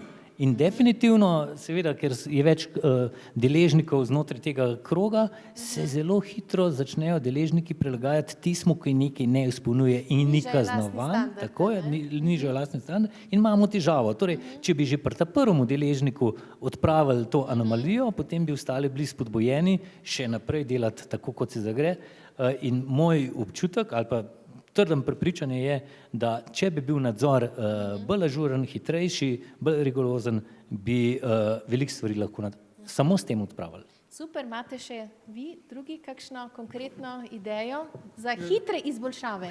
Jaz bi se ne mogel, da se ne bi oglasil. Ja. In sicer, kar se nas tiče, bi predvsem imeli radi to, da je zakonodaja za vse velja enako. Gledam tlele vaš tale lep recikliran zvezek in se sprašujem, kako bi bilo, če bi mi tale zvezek naslednjo leto probali v Gorenju narediti, potem bi mogli mi imeti certifikat, da je 100% reciklat to oziroma če je bilo eno drevo za to nekje posekano, GPS koordinato dreves, kjer je bil ta drevo posekan. In če gledamo, naprimer, ko smo se prej pogovarjali o nekih razvojnih aktivnostih, mi smo dejansko v podjetju naredili vse za prehod na embalažo ekološko in smo edini v celi branži, ki imamo dejansko razvite rešitve za papirno embalažo namesto ekstrudiranega polistirena. Izziv, ko je bil znanstveno zelo težek. Predstavljate si, da smo mogli papir prepričati, da 5 ton obremenitve zdrži, in to ne enkrat, ampak nekajkrat, ker so te poti vedno krajše in aparat 5-krat prestava, preden pride do končnega kupca, in pri tem ne sme biti nič poškodovan, zato ker če je poškodovan, nam takoj polovico vrednosti aparata poberejo, in če to ne delaš v nekje blizu tovarne, je pol problem, kako ga nazaj pripeljati, ali ga pa dejansko za izgubo prodamo. In to dejansko predstavlja precej velik problem, ta tip zakonodaje. In na drugi strani, na eni strani te motivira, na drugi strani pa precej demotivira za neke spremembe. In tukaj se mi zdi to, kar sem rekel, 2 zadeve. Prvo, da pravila za vse enako veljajo, drugo, da se probate postaviti pa tudi v druge čevlje, kako zdaj do teh podatkov, ki jih od nas pričakujejo, prideti. Tretje, kar je pa za nas precej pomembno v Sloveniji, pa da bi mogli začeti graditi neke certifikacijske infrastrukturo, zato da bomo lahko doma dokazovali na domačem terenu, da je to v redu, ne da moramo mi zdaj, ne vem, v Nemčijo ali ne vem kam na certificiranje aparat peljati, zato da lahko rečemo, da je skladen ali pa da je embalaža skladna. Super. Gospod Čehič, kaj bi vi? Aha, gospod Krajnc. Jaz bi dodal tole, imamo program preprečevanja odpadkov in je noter cel sklop ukrepov za e-odpadke specifično, kjer je nosilec MOP, oziroma MOPE ponovim, ampak ne vem, če se karkoli izvaja, razen če je bilo mišljeno, ko so to pisali, da se šteje vse, kar sofinancirajo vaše projekte v osnovi, ne? Ker je noter spodbujanje servisiranja, pravil, ponovne uporabe, vse živo je noter našteto. Aha, gospa Volte, morda komentirate to izvajanje? Mislim, konkretno zdaj ne vem za te ukrepe, ker jih je pač Jaka naštel. Mislim, celoten sklop programa, ne, seveda vsebuje ukrepe na vsakih posameznih tokovih, s katerimi bi dosegali seveda tudi te cilje, o katerih smo danes govorili, tudi na posameznih tokovih. Tako da težko zdaj rečem, kakšna je realizacija, ki je. Seveda smo pa tudi o tem, kar se zdaj izpostavil, govorili, ne. Govorili smo, zdaj, če se ne motim, imel live projekt, ne, ker je bilo gotovljeno, koliko je bilo premalo serviserjev in tako naprej, ne, tako da, ker je bila tudi, bom rekla, pobuda strani vodstva ministrstva, tudi na naši strani, da bi voucherje uvedli oziroma bone, da bi stimulirali pač popravila, ampak ugotovljeno je bilo, pa ne mislim, da tega zdaj ne bo, ugotovljeno je bilo tudi v sklopu tega, da je pač premalo, bom rekla, teh serviserjev, sploh na razpolago v Sloveniji, kamor bi se ljudje lahko obrnili, kljub temu, če bi bili bone stimulirane, mislim, bone strani države, zato, da bi prepoznali, kaj z izdelkom narobe in potem, da bi se odločili ali popraviti ali ne. Ker je bilo to, mislim, da je bila Avstrija tista, ki je to vedla in potem smo zelo hitro tudi mi o tem razmišljali, ampak ne se malce zaustavila to dejstvo, da je tega premalo in da bi mogli verjetno tudi tukaj začeti pospeševati, ne, z tega, da bi imeli pač neko mrežo, kjer bi lahko pač dejansko sploh to, bom rekla, ta cilj dosegla konec koncev. Seveda bi bil tak voucherski sistem odličen, to je zelo ambiciozen ukrep, ki ga niti ne bi pričakoval na prvo žogo, ampak če smo lih pri popravilih, mi je to res pogrelo, ker v bistvu je spet MGTŠ je tisti, ki ima čez ta prenos direktive za popravila, ne, in direktiva veleva državi uvedite vsaj en ukrep, da se bo spodbujal popravila. Mi smo več nevladnih organizacij v javni obravnavi izpostavili, da je v transpoziciji ni tega nič noter. In zdaj sem videl, kaj gradivo na vladi, pa ne vem, ta teden, prejšnji teden šlo že skozi glasovanje, ampak ministrstvo utemeljuje, ja, mi ne rabimo nobenega ukrepa sprejeti, ker imamo že nižjo davčno stopnjo za določena popravila v zakonu o davku na dodano vrednost.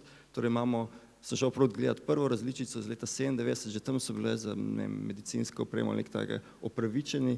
Tako da v duhu tega, da spodbujamo popravilo, je izgovor, 30 let že nekaj delamo, sploh ni treba nič za spremeniti. In žalosti, da tudi MOPE ni v medresorski obravnavi tega prepoznal, da je manjko.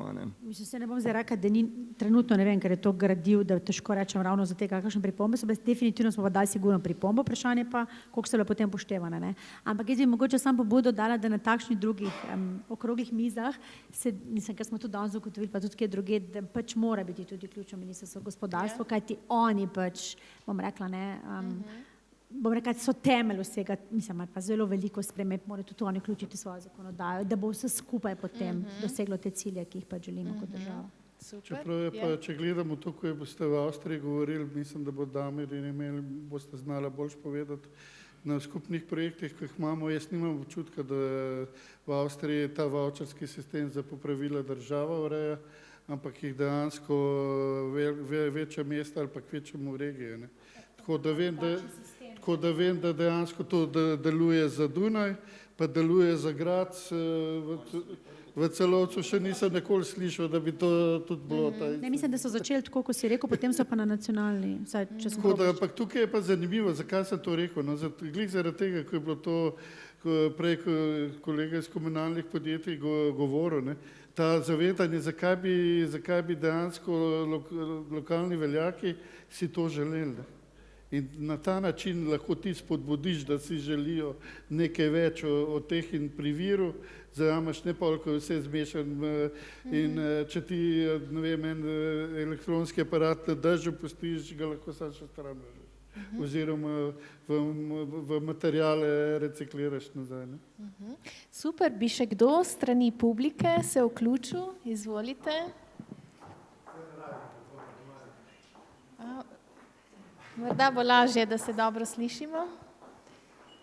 Zdravo vsem, jaz sem Vojč, Norma Soft. Če se odzovem na predlog gospoda iz komunale, omenili ste nadzor. Mogoče bi bilo boljš, ljudje nimamo radi nadzora, saj jaz ga absolutno nimam rad. Ne. Imam pa rad nagrado. Ne. Gospod iz Gorenja je omenil ta koncept nagrade, temu nekaj dobiti nazaj. Ne vam povem en butast primer, ki je tak res primer navadnega penzla, ki živi v bloku. Komunala je dala kante za ločeno zbiranje, prej je bilo zaplačati, to je bilo leta nazaj, 5 evrov, pol, ko so prišle kante, je bilo zaplačati 15 evrov, ker se nam ni ljubilo zbirati ločeno, smo dobili pol vsak mesec 100 evrov kazni ali nekaj tasega na blok. Če je bilo prej 5 evrov, saj vem, da kante koštajo, pa cel proces košta. Samo, če bi dali pol 4 evre, pa vsi bi ločevali odpadke. Butast primer, ampak mogoče kot koncept, če bi se cel sistem na nek način sestavil tako, da nagrajuje sisteme in ljudi, ki dobro delajo, seveda ni nujno, da ta nagrada pomeni profit za nekoga. Mogoče pomeni manjše stroške, mogoče pomeni neko dobrobit na nekem drugem področju.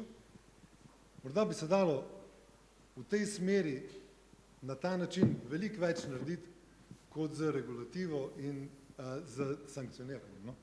Hvala lepa. Gospod Šehič, se morda vi odzovete? Kakšno je vaše stališče? Pa dobro, jaz zdaj konkretno na to, to je že čisto komunalna dejavnost, lahko dajo tudi drugi odgovor. Definitivno se strinjam s tem, da v bistvu ne more biti sam palca, da more biti tudi korenček, ampak palca kar more biti, ker mi pažamo, bom rekel, malo palce more biti, Zdaj, ta nadzor, ko ga tokrat omenjamo, je pa verjetno posledica kompleksnosti našega sistema. Naši sistemi so tako kompleksni, da enostavno, bom rekel, vsi ti organi v nadzoru ne morejo to sprocesirati.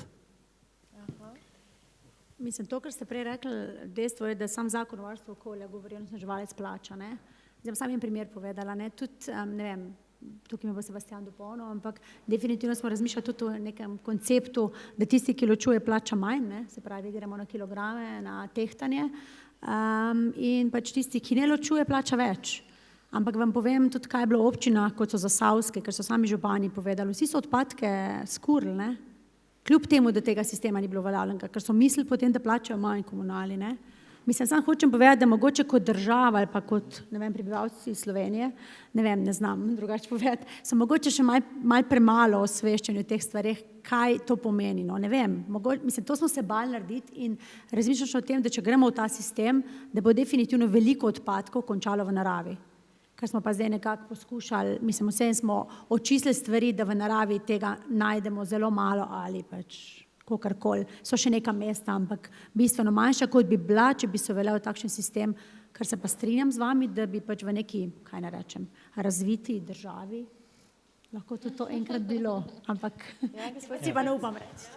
Mogoče dve stvari. Leta 2013 je MVE dal priporočilo, da srednja in pa vzhodna Evropa naj v sistemih za tarifiranje zbiranje odpadkov čim večji del dajo na fiksen del in čim manj na variabilen del. Zakaj so to rekli? Zato, ker so ocenili, da je mentaliteta v srednje Evrope in pa vzhodne Evrope še tako na nizki ravni, da pravzaprav bi se to zgodilo, kar je Tanja rekla. To nam dokazuje recimo danes Hrvaška, ker oni plačujejo po oddanih odpadkih in oni imajo katastrofalno ločeno zbiranje odpadkov. Ampak to, kar je gospod prejle vprašal, mislim, čista pravo zadevo ste naslovil. Proizvajalčeva razširjena odgovornost govori o tem, da če bi v celoti gledali full cost, da pravzaprav tisti, kdor ločuje, plačuje manj.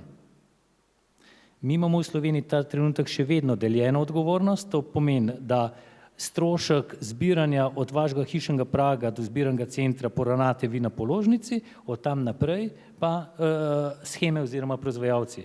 Z 12. avgustom naslednjega leta bo začela veljati Evropska uredba o embalaži in odpadni embalaži, ki nalaga, da moramo uvedeti tudi tako imenovan full cost ali pa, bom rekel, sistem polnega pokritja stroškov. Takrat bodo pa morali proizvajalci komunalnemu podjetju plačati ta zbiranje od vašega hišnega praga do zbirnega centra in naprej in seveda se bo ta strošek pojavil na vašemu proizvodu, ki ga boste kupili v trgovini. Tukaj pa pridemo do načela povzročitelj plača. Torej, če boste več kupil teh proizvodov in ustvaril več embalaže, boste posredno plačal tudi več zbiranja odpadkov. Če boste manj plačal, ampak pri vam doma se bo pa dejansko poznal na položnici, če boste imeli manj mešanih komunalnih odpadkov, potem pač boste manj plačal, ker ta embalaža, ki se odvaža od vašega praga do zbirnega centra, v tem trenutku jo še plačujete, potem jo pa ne boste več. To pomeni, da ta prvo in polno pokritje stroškov definitivno omogoča prehod k temu, da se ljudem splača bolj ločevati, ker v končni fazi bojo imeli manj mešanih komunalnih odpadkov in nižje stroške. No, zato jaz pravzaprav z nestrpnostjo, z veseljem čakam ta 12. avgust naslednje let. Moram reči, da smo z ministrstvom na vezi, tudi s proizvajalci že, tudi z Družbom za ravnanje z odpadno embalažo in oblikujemo nek sistem, kako bomo prišli iz obstoječega sistema v nov sistem, ki se bo v končni fazi poznal tudi prebivalcem na višini položnic. Doktor Mihalič, vi veselite tega? Jaz sem hotel dodati na to, kaj je kazen boljša od nagrade. Jaz sem osebno prepričan, da nagrada je boljša. To lahko tudi potrdim. Sem bil komentor magistrske naloge na Tehnični univerzi v Delftu, kjer so delali za Gorenje študijo, kako lahko spremenimo potrošnikove navade v okolju, kjer ne vidimo, kaj dela. To, ko vemo, da so vsi, rečemo, če vas vprašamo, ste ekološko naravnani, jaz nobega ne poznam, ko bi rekel ni, da ni, pa ko mora izdelek kupiti, pa reče, taj pa 5 evrov dražji, ne, pa je tako konc tistega, če ga pa ne vidiš, kaj dela, je pa še čisto drugače. No? Ampak je kljub vsemu je tista študija v presenečenju nam pokazala, da z ustrezno gamifikacijo, torej, če temu rečemo nagradni sistemov, da nazaj dobiš, pa ni treba, da si ti kot oseba nazaj dobil, ne? Ampak je bilo zanimivo, da so delali anketo celo za cele bloke ali pa cele soseske, ne? A so bile pripravljene, če bi se šle, da bi skup neke točke zbirali, bom rekel, ekotočke za to, da bi potem občina pa njim dvorišče popravila ali pa neka dodatna drevesa zasadila. Je pa zanimivo, da je bil odgovor zelo pozitiven, da bi se ljudje to šli. Mogoče sem dolžen tisto, kar sem prej izvajal okrog nadzora, pojasniti. nisem tukaj mislil na gospodinjstva, mislil sem konkretno na organizacije, ki ne dosegajo ciljev, ne delajo izravnav, ne prevzemajo od komunalnih podjetij odpadkov, ni nadzorovan, kam potem to odpeljejo, zakopavajo, odlagajo, a razumete? In tukaj mi rabimo nadzor, ker mi imamo pravzaprav danes deležnike organizacije, ki bi jih lahko takole prištel, ko vse izpolnjujejo, po mojemu vedenju, ostalo je pa tako. In tudi doseganje okoljskih ciljev, a so izravnave naredile s tistem, ki so več prevzeli od komunalnih podjetij, ali kar rečejo, ne bom prevzel brez karkoli od komunalnega podjetja, govorimo o vseh vrstah odpadkov, ki so deležne PRO-ja, tukaj je pa vprašanje. In seveda, kaj se potem zgodi? Če na komunalnem podjetju na dvorišču ostane velika količina, pa danes govorimo o električni in elektronski opremi, se bom dotaknil hladilnikov, in če jih nihče noče prevzeti, verjamete mi, da se komunala ne bo trudila, da bo vabila te hladilnike od prebivalstva, zato ker bolj, ko se bo trudila, večji problem bo imela. Torej, mora biti tukaj kontinuiran odvoz in če ga slučajni in če en deležnik ne izpolnjuje svojih obveznosti, vsi deleži so jasni, vsi so objavljeni, in če en ne izpolnjuje svojih obveznosti, ja, mora nadzorstvo odreagirati takoj. Se pravi, to je inšpektorat? To je inšpektorat. Ampak če lahko sem tukaj dopolnim, kar je Sebastian rekel, vsi se spomnimo nekaj let nazaj odpadno embalažo. Kdaj se je kateri proizvajalec oglasil, ko je odpadna embalaža, celi kupi so bili pa za njim prevzemala, nikoli nihče. To je pač to, kar pač niso niti razumeli ali pa ne razumejo sistema, ki pač bi ga mogli že prej razumeti, ampak mogoče je treba bolj jasno kam napisati. A je realno, da se ta nadzor tako poveča, ali so to zgolj prazne besede, glede na isto neko kadrovsko strukturo, ki je do zdaj? Mislim, jaz sem tako rekla, vsi vemo, delili smo se vmes pri tej vladi, vsi vemo, koliko je inšpektorjev, vsi vemo, koliko je zahtevna okoljska zakonodaja, ne moram reči, da nihče nič ne dela, še zdaleč ne, in pač je kompleksna, in verjetno nas tudi kdo, ki je na terenu prihiteva, pa mi počasi caplamo od zadaj, nekaj ne rečem.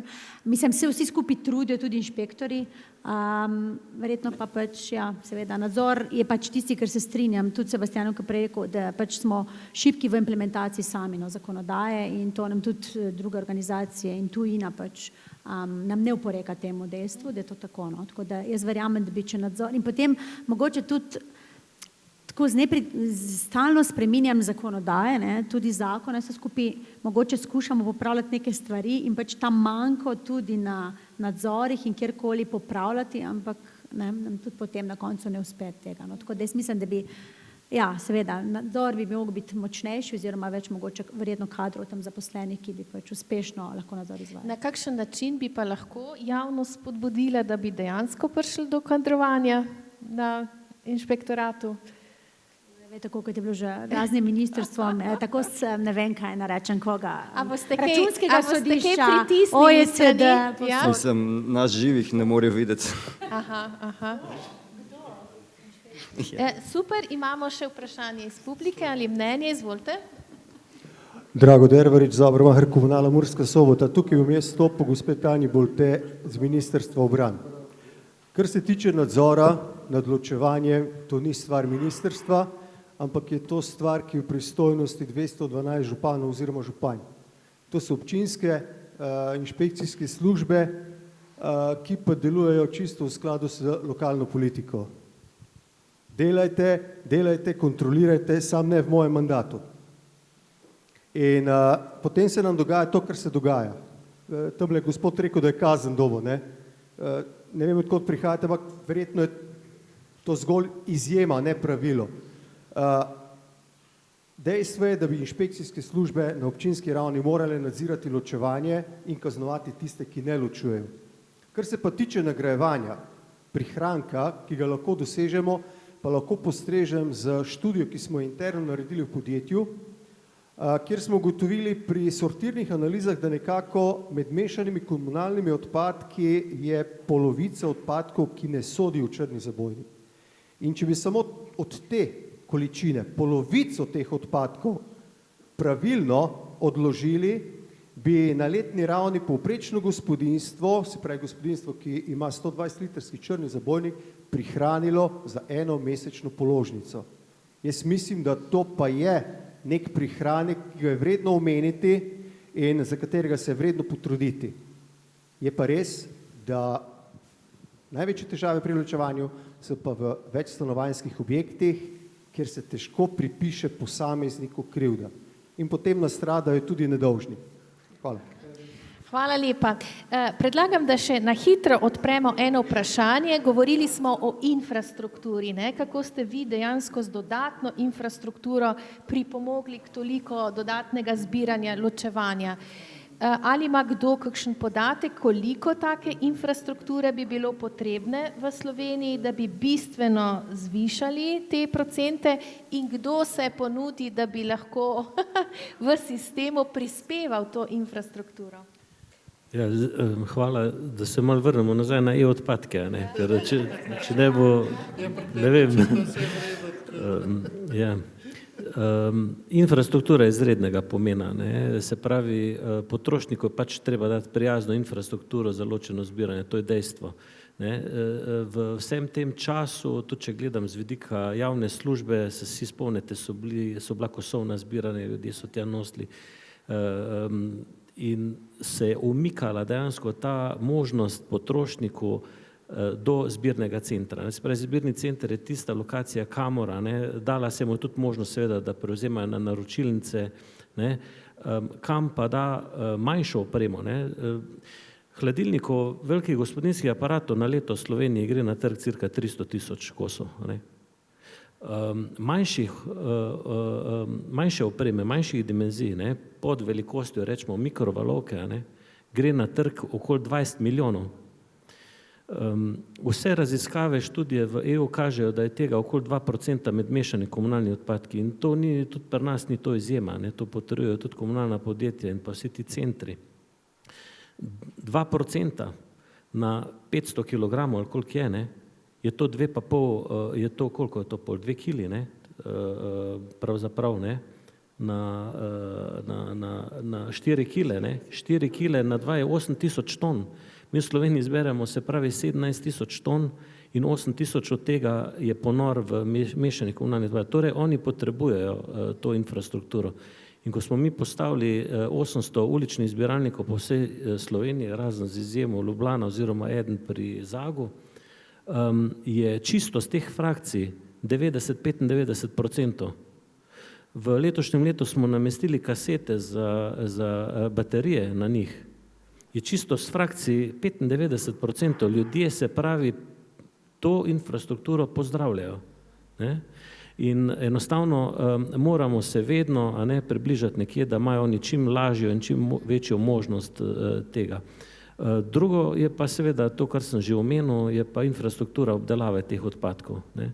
Dokler ni nekoga na trgu, ki ima izredno željo po čim večji količini teh odpadkov in jo sprocesirati in dokler ni nekoga, ki bi te surovine potem tudi na koncu prevzemal, do takrat ti sistemi ne bojo tako proaktivno delovali, ne? Infrastruktura pa seveda stane, ne?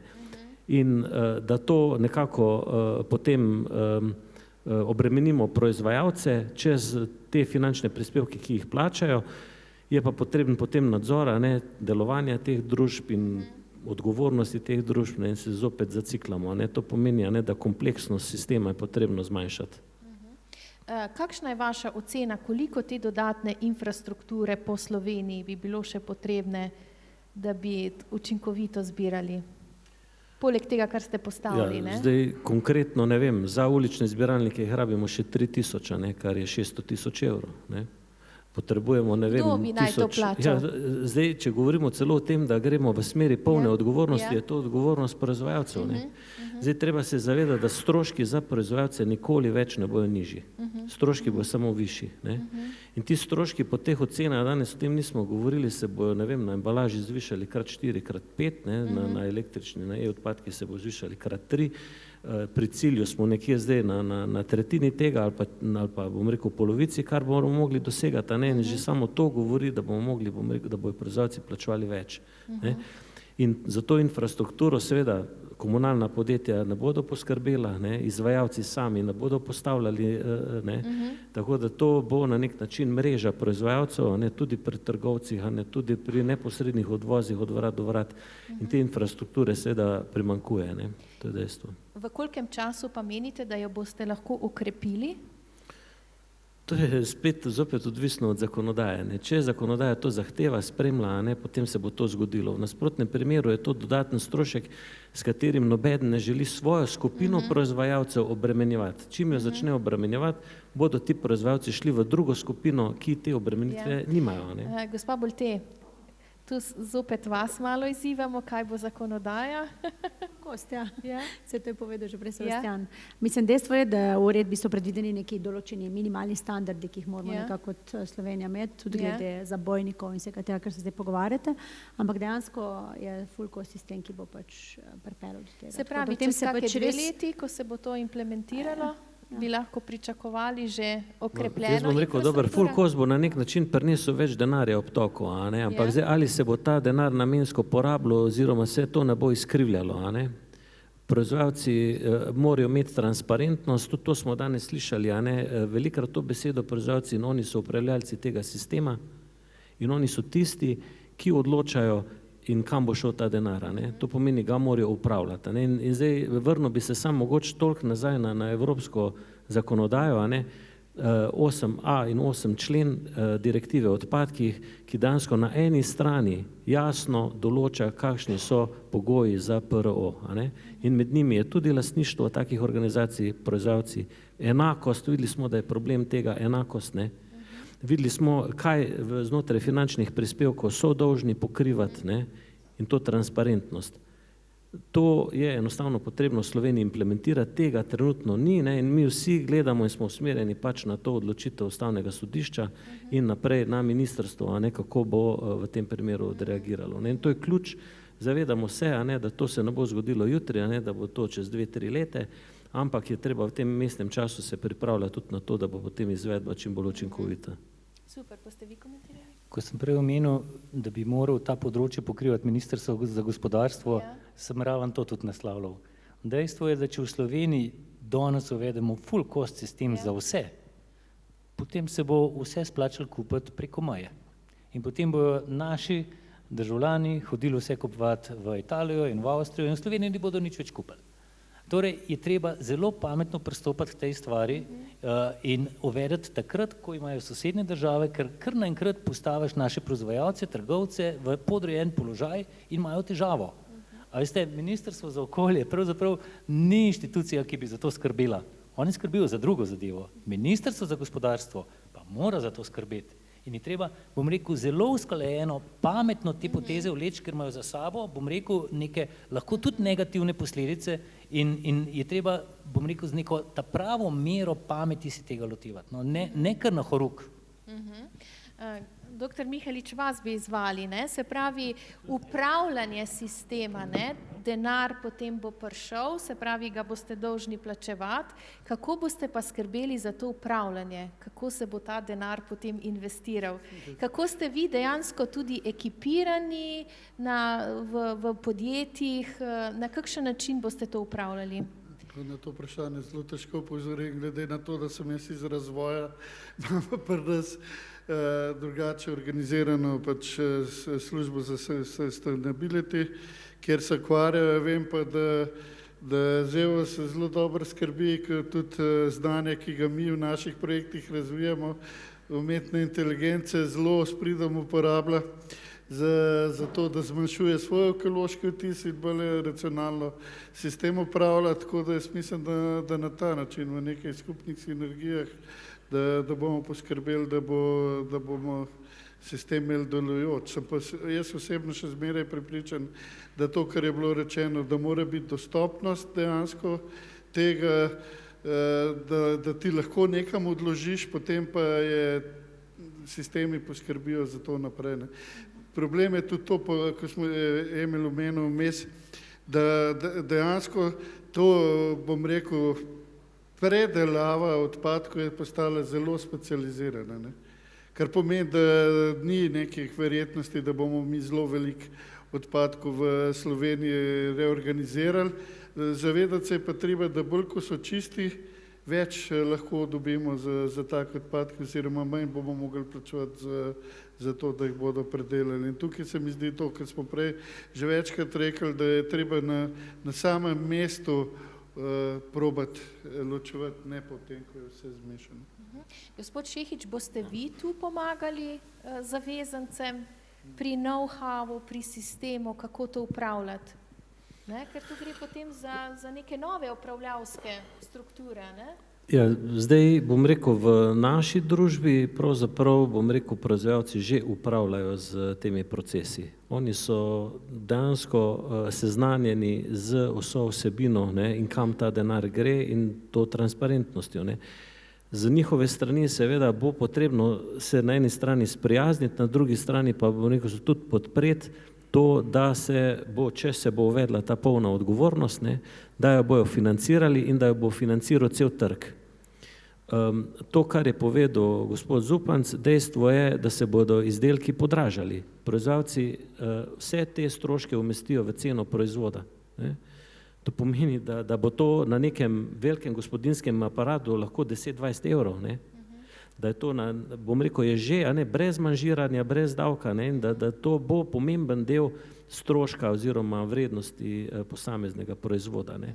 In proizvajalci bodo tu morali biti vključeni noter. Ne. V nasprotnem bo dejansko prišlo do tega, ne, da bo naša država ratala še bolj draga. Ne.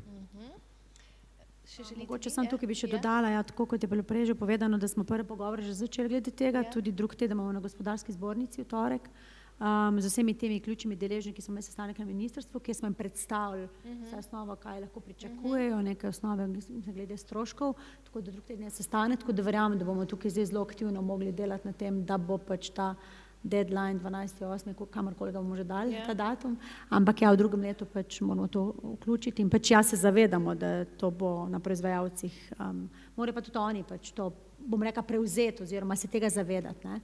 In še to mogoče, ne se morajo proizvajalci končno organizacijo ustanoviti, ne. Se to, kar imamo zdaj z družbe za ravnanje z odpadke, pa karkoli niso prave organizacije, ne.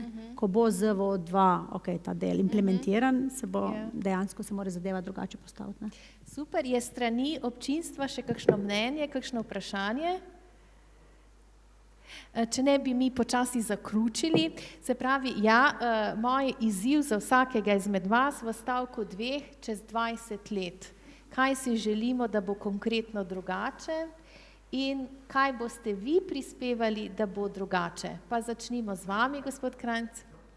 Ja, čez 20 let upam, da se ne bomo treba toliko s tem ukvarjati, da ne bo več eksponentne rasti odpadkov, da bomo imeli razrešene te probleme, torej da bo sistem odprt, na podlagi katerega lahko pravično zagotovimo za proizvajalce, cene, cilje postavljamo, vse to, nadzor boljši, da ne bo freeriderjev, ker imamo ne samo slovenske proizvajalce, ki bojo obremenjeni, ampak del tega je iz tujine, torej so nepravično obremenjeni s tujo konkurenco, spletnimi platformami. In nekatere države že imajo urejeno, da spletne platforme morajo prevejati svoje proizvajalce, a so registrirani in plačujejo sistem.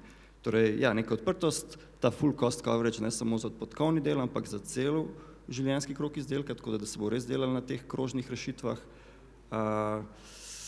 Ja, nek sodelovalni pristop, kar zmoremo. Da te bo težko kaj dodatno, tako da jaz bi še to socialno komponento dodal, dejansko čustveno komponento, na katero bolj ljudje se odzivajo, tako da bi probali dejansko poskušati vrednostni sistem spremeniti in če nam bo to uspelo, bi bil jaz zelo zadovoljen. Jaz bi dodal to, da v bistvu glede na vse te elemente tega procesa, ki ga danes omenjamo, ne, v zvezi z krožnim gospodarstvom, ne, da se bomo mogli pretransformirati v razširjeno družbeno odgovornost, ne več proizvajalčevo.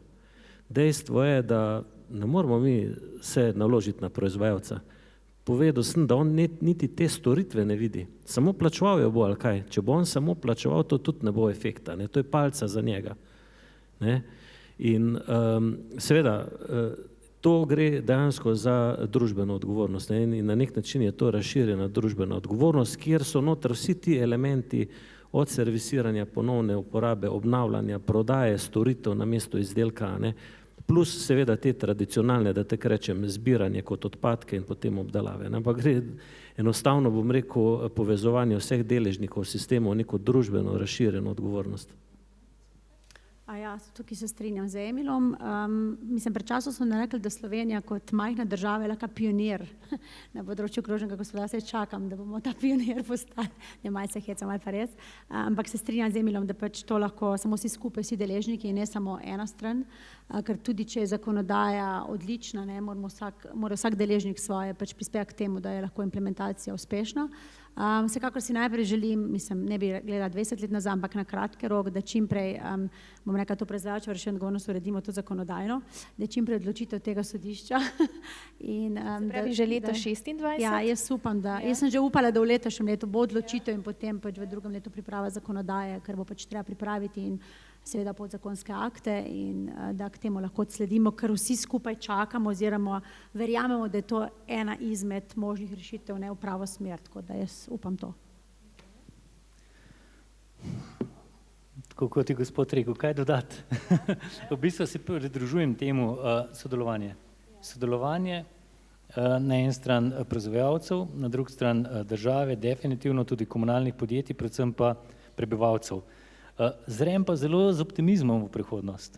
Če se spomnite, jaz sem še tista stara generacija, iz Tržiča sem doma, v Avstrijo smo hodili po banane, pa kavo smo švercali in tako naprej. In ko smo se peljali gor proti Ljubelju, v Sloveniji je za cesto ležalo vse. Ko si prišel skozi tunel, je bilo tam čisto. No pa danes se obrnemo po tolikih letih. Lahko rečem, da je Slovenija čistejša od Avstrije. To se pravi, mi moramo spremeniti mentaliteto, to je proces, to ni revolucija, to je evolucija in postopoma bomo mi prišli do neke še boljše stopnje in sem prepričan, da čez 20 let bomo definitivno najboljši v Evropi.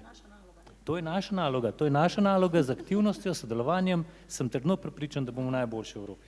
A ni bil to super zaključek, se pravi na pozitivno noto, smo se pohvalili, a ne, v 20 letih smo se kot družba spremenila, zelo smo hvaležni, torej, da ste nas takole zbrali v ZEOS-u, da smo lahko malo izmenjali ta mnenja, videli smo, da smo na marsikaj lahko ponosni, marsikaj se je v sistemu zgodilo in to, da smo optimistični za prihodnost in da imamo postopne korake, kako do tja prideti, je tudi zelo spodbudno. Tako da najlepša hvala vsem vam za udeležbo, predvsem pa upam soudeležencem, da vam je tudi vam bilo zanimivo sodelovati v izmenjavi izkušenj. Brez izmenjave ni možno graditi takega nekega sodeležniškega odnosa v širši družbi in prihodnje si želimo še Ministrstvo za gospodarstvo in še te druge deležnike, a ne, kjer bomo še za finance, še imamo predloge, a ne, za sodelovanje. Tako da z moje strani najlepša hvala.